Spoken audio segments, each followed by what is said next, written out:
lines are now open.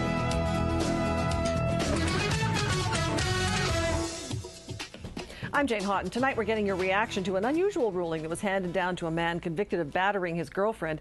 The man has been ordered to confess his crime to any woman he dates during the one-year probation after he serves his 5-month sentence. Our guests are Mary Lou McPhedran, a lawyer and president of MeTRAC. Joining us now is Karen McArthur, a criminal attorney. Thanks for joining us. Now, you're not happy about this sentence. I don't think it fits with our criminal code. I've reviewed the probation terms of the criminal code. The judge can only impose terms to ensure the good conduct of the offender and to prevent the repetition of the offense. I don't think this term prevents the repetition of the offense. It would inform the person with whom he's involved in a relationship. It doesn't. The order doesn't say a date. It says any woman that he's involved in a relationship with. It would inform her, but would it necessarily prevent the repetition of the offense? I don't think it would. I think all that it would serve to do is to humiliate the offender. And I don't think that's the purpose of the probation or of the sentencing regime. Why would it humiliate the offender if what he's doing is telling the truth about previous behavior and a criminal conviction?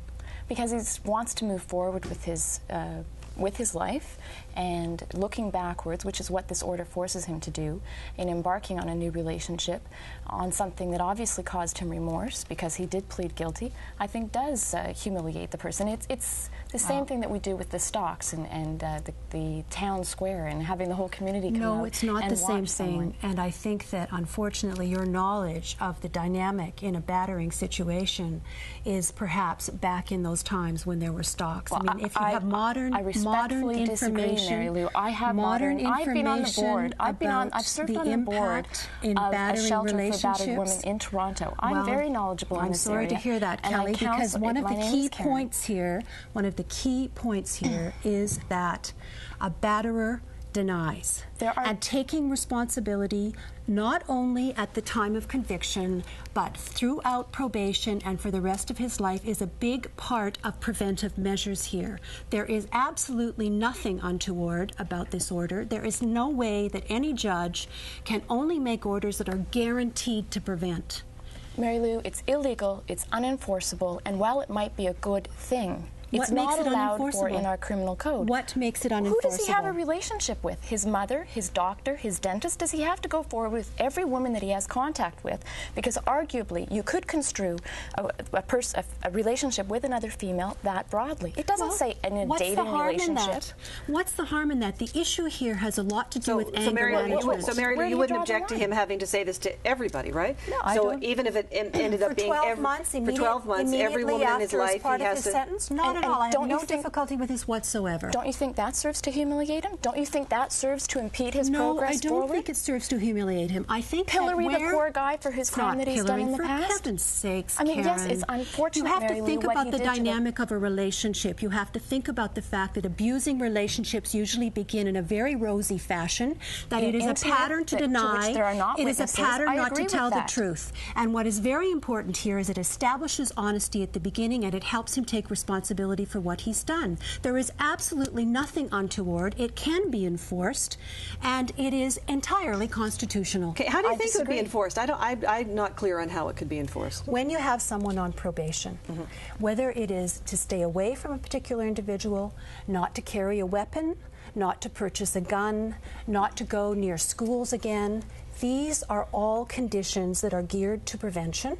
None of them are guaranteed to work, and they invariably involve a certain degree of honesty on the part of the person who's reporting to their probation officer. So you'd expect the probation officer to say, okay, there's nothing substantially different or unusual about this. How does this serve to prevent the repetition of the offense? All it seems to me it does is inform the prospective woman in the prospective I'd sure like to know if somebody I was going on a date with had committed this kind of crime. Wouldn't that make me run in the other direction? It means there's no way that he's going to abuse me because I'm gone. Well, what is the benefit of keeping it secret, Karen? And it may or may not serve to ensure that the relationship continues or it flounders. I mean, there are lots of women that stay in relationships after they've been battered, so not only have they been informed that it occurs, they've experienced it, and yet they stay. What is the benefit of keeping it secret?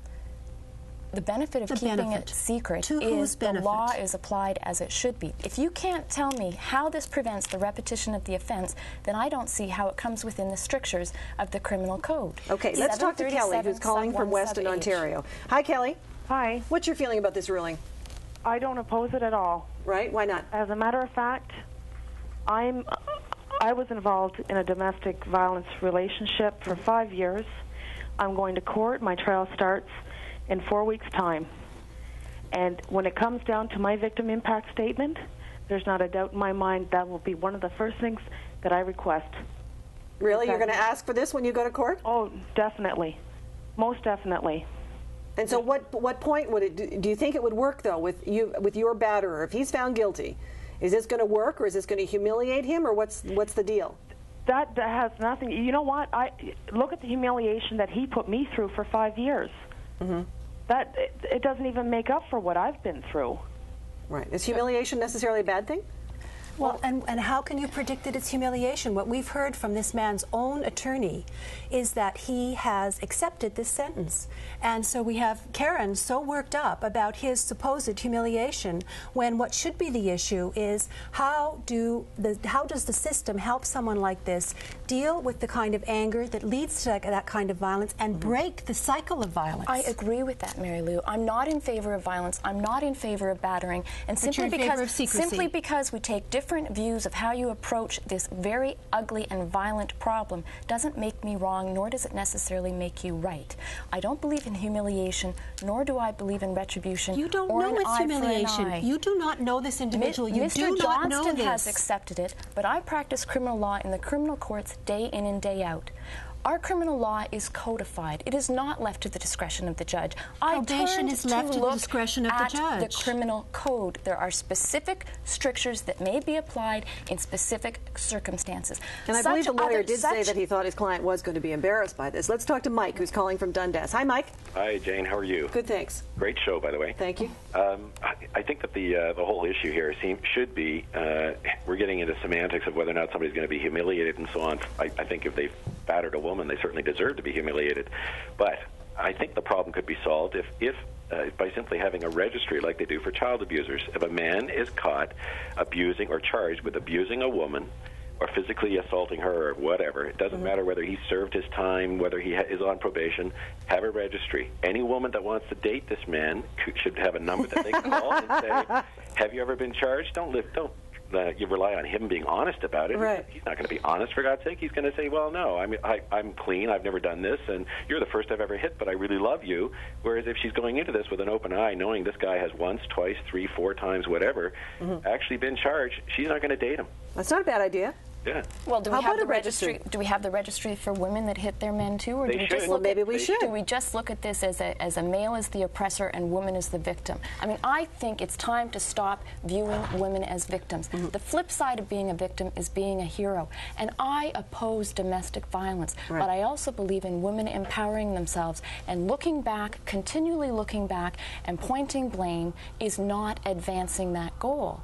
Now, what if we did it for both sexes? I don't think people object to that. If a woman's charged with assault, she goes on the list too. It's not a bad idea. But you do that for all crimes. Do you do that for all crimes? Because in fact what you're dealing with in the majority, we have the criminal records. You can check a person's criminal record. In the majority of these cases, it is men who are battering women. In the majority of the cases where there is a spouse killing a spouse, it is men killing women. You have 6 times the rate of women being killed by men than the opposite. You have 71% of the femicides, the intimate femicides, women being killed by an intimate partner in Ontario. In the most recent information that's available that tracks it from 1990 to 1994, 71% of them occurred in the homes with someone who is an intimate partner. Right. So then you approve of this ruling because of the symbolic message that it sends out as much as the ruling itself? It's systemic. It's not just symbolic. It's understanding that we're dealing with something that's much larger than an individual couple. But isn't this a symbolic ruling that the judge has handed down? You could take it as a symbol, but you can also take it as an important precedent. You can also take it as a standard setting that is a very significant and substantive move. That's how I take it. I don't see it as merely symbolism. Let me put it this way. When I heard about this at first, viscerally, as a woman who deals with these issues on the front line, from a different perspective from Mary Lou, but let me tell you, I have to deal with complainants, victims, sensitively, many of them who I've seen with their blackened eyes. In my role as defending the person that's done this to them. Viscerally, I did the wave when I heard about this. And then I set the wave. I approved of what Mr. Justice Feehan did. What are these? Way to go. I'm a woman, let's take it back. Take back the night, the whole rhetoric. But then I sat and I analyzed it, and it's improper. It is illegal. But you haven't given us one argument as to why it's illegal. And how interesting that they're not appealing it. Why are they not appealing if it's illegal? I don't know why Mr. Johnston's lawyer is not appealing it. Perhaps he's not appealing it because it's a funding issue, because it's a battle that he doesn't wish to take on. And there are alternative ways to changing the probation order other than simply appealing it. He can move to a court of concurrent jurisdiction, a judge here or in any other province, and seek to have that probation order varied. And you think it's going to be varied? I'm not saying it depends on the offender's own choices, but certainly if this were to happen to one of my clients, I would recommend that it be varied and that it be hammered out. Put some statistics for it. I mean, if the Crown can demonstrate that a clause like this will ensure against the repetition of the offense and will ensure the good conduct of the offender, then perhaps my views aren't justified. But I don't see you, Mary Lou, being able to tell me how this clause ensures the good conduct of the offender and ensures against repetition of the offenses. Okay. Well, shall I try again? Sure. I think I have explained it. And then we got it. We'll do it when we come back. Should the batterer be forced to admit his crime to the women he dates? When we come back, we'll meet an abuse survivor who says we should be worried about the rights of the victim, not of the abuser. We'll take your calls and your email. This is Jane Hawtin Live.